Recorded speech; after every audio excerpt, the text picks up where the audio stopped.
राम राम. मी Prakash Mahajan, Mahajan and Mahajan YouTube चॅनलसाठी. मी नेहमीच म्हणत आलोय की माझ्या या यूट्यूब चॅनलवर जी मी माझी मतं आपणास ऐकवतो, दाखवतो, सांगतो ती माझी वैयक्तिक मतं असतात. गेली काही दिवस महाराष्ट्रामध्ये जिल्हा परिषदच्या अध्यक्षांच्या आणि उपाध्यक्षांच्या निवडणुका चालू आहेत. छत्रपती संभाजीनगरमध्ये झालं, परभणीत झालं. खरं म्हणजे महायुतीला स्पष्ट बहुमत असताना अपेक्षा आणि आकांक्षाचे धुमारे एका बाजूला आणि दुसऱ्या बाजूला सत्तेवर असल्याची मस्ती, आणि त्यातून समोर कुणी विरोधक राहिला नाही. त्याच्यामुळं महायुतीमध्ये आपसातच जो काही बेबनाव झाला आणि त्यातून जे काही निर्माण झालं ते काही फार चांगलं झालं नाही. तरी पण संभाजीनगर असू द्या किंवा परभणी असू द्या, जे काही स्थित्यांतर झालं, जे काही बदल झाला तो बऱ्याचशा अंशी लोकशाही मार्गाने झाला. अर्थात दोन्ही बाजूचे नेते तेवढे सक्षम होते. सत्ता प्रत्येकाला हवी असते. राजकारणात माणूस आला म्हणजे तो सत्ता मिळवण्यासाठीच आलेला असतो. पण ज्यावेळेस आपण एखादी गोष्ट युतीत करतो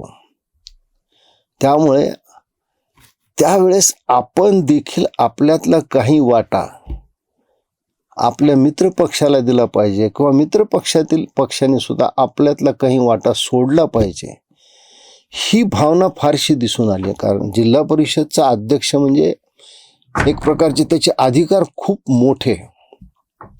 त्याच्यामुळे या पदावर आपली व्यक्ती असावी आणि पक्षामध्ये सुद्धा आपल्याला आवडणारी व्यक्ती असावी, आणि याच्यासाठी हे सगळं राजकारण चाललं. काल सातारा जिल्ह्यात जे झालं ते तुम्हाला दाखवतो. ते पहा, ते दृश्य पहा तुम्ही सगळे.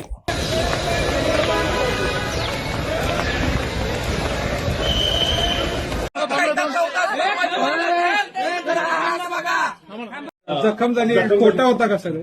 आम्ही तर काही जखमी कोणाला केलं नाही. आम्ही आपलं आता शेवटी बाकीची लोक आलीत म्हणल्यावर आमची जी काही कार्यक्रम म्हणजे सदस्य आहेत त्यांना एक मॉरल सपोर्ट द्यायला येणं भाग होतं. ज्या पद्धतीनं आता पालकमंत्र्यांनी सांगितलं की मेजॉरिटी आमची होती, परंतु या चव्हाण साहेबांच्या सातारा जिल्ह्यामध्ये आज लोकशाहीचा किंबहुना आजपर्यंतच्या राजकीय इतिहास जो या जिल्ह्याला होता त्याचा खून खऱ्या अर्थानं झाला. ही दृश्य पाहिली.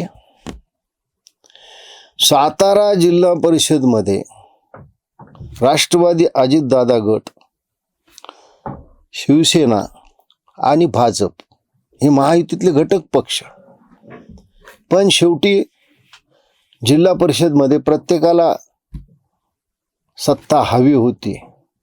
राष्ट्रवादी अजित पवार गट आणि शिवसेना मिळून सहज बहुमत त्यांच्याकडे होतं.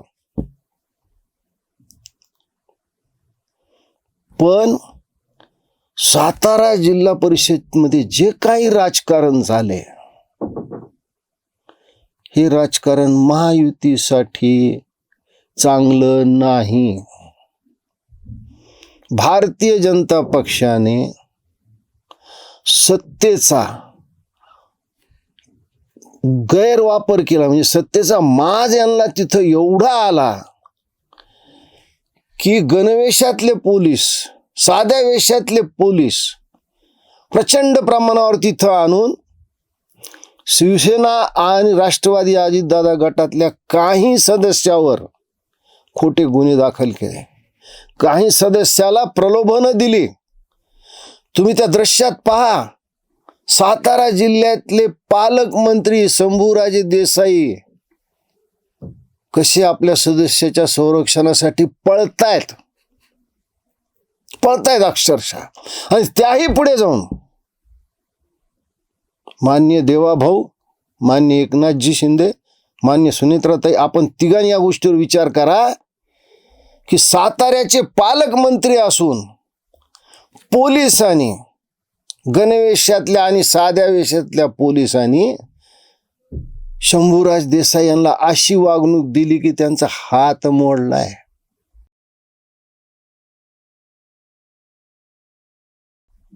एका पालकमंत्र्याचा. मला सांगा, तिथं महाराष्ट्रातल्या सामान्य जनतेशी पोलीस कसं वागत असतील? सत्तेचा एवढा मास, सत्तेचा एवढा गैरउपयोग. आणि ज्यावेळेस ह्या गोष्टीची चर्चा झाली त्यावेळेस भारतीय जनता पक्षाचे 3 नेते छदमीपणानं हसत होते.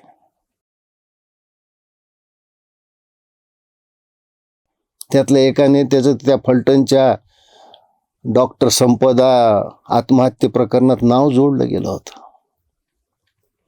एका नेत्यानं तर एका महिलेला कसं फसवल्याच्या सुरस कथा चालू होत्या. पण शिवेंद्रराजे, आपण राजे आहात, त्या छत्रपती शिवाजी महाराजाचे वंशज आहात, त्यांचा लौकिक आठवा. अहो, शंभूराज देसाई पालकमंत्री आहे, तो त्यांना अशा पद्धतीची वागणूक.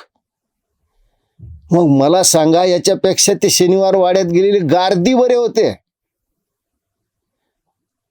तुम्ही त्याही पलीकडे गेलात आणि पोलिसांना हा विवेक राहिला नाही की आपण काय करत आहोत, कुणाचं ऐकत आहोत. आणि मग अशी सत्ता मिळून तरी काय उपयोग आहे? जी सत्ता एखाद्याच्या भावनेवर, एखाद्याच्या आकांक्षेवर, एखाद्याच्या विश्वासाला तुडवून आली असेल. बोलताना खूप वेदना होतात. असंच जर महायुतीमध्ये चालू राहिलं तर 2029च्या निवडणुकीला आपण कसे समोर जाणार आहात? हा फार मोठा गंभीर प्रश्न आहे. महायुतीतला एक सामान्य कार्यकर्ता म्हणून मला याची भीती वाटते. अशा पद्धतीनं सत्तेचा गैरवापर कधीही भारतीय जनता पक्षाने केला नाही. सातारा जिल्ह्यातल्या भारतीय जनता पक्षाच्या नेत्यांना मधु सरस्वती पवार, ही गोष्ट सांगतो, ही व्यक्ती 50 वर्ष अगोदर लेख लिहिताना आपल्या आईचं नाव लावत होती, मधु सरस्वती पवार. त्या काळात सोबत नावाचं एक साप्ताहिक निघायचं, त्यात मधु सरस्वती पवारचे लेख यायचे. हे मधु सरस्वती पवार त्या आणेवाडीचे, जिथे तो टोल नाका आहे आता पुणे बेंगलोर हायवेला, त्या आणेवाडीचे मधु सरस्वती पवार आहेत. अहो, या कार्यकर्त्यांनी चपला जिजवल्या जनसंघ आणि भाजपसाठी. आणि आपण काय उभा करतोय? सत्तेसाठी आपण काय करतोय? सत्ता ही क्षणभंगूर आहे हो. महायुती जर कायम टिकवायची असेल तर महायुतीतल्या प्रत्येक नेत्यांनी या गोष्टीचा विचार केला पाहिजे. 5 वर्षाच्या सत्तेसाठी जर आपण ह्या थराला जाणार असोत तर अशी सत्ता मिळून तरी काय होणार आहे? इथं काय जनतेचे प्रश्न सोडवले जाणार आहेत? ज्या महाराष्ट्रामध्ये पालकमंत्रीच सुरक्षित नाही तिथं सामान्य जनतेचा देव मारेल. धन्यवाद.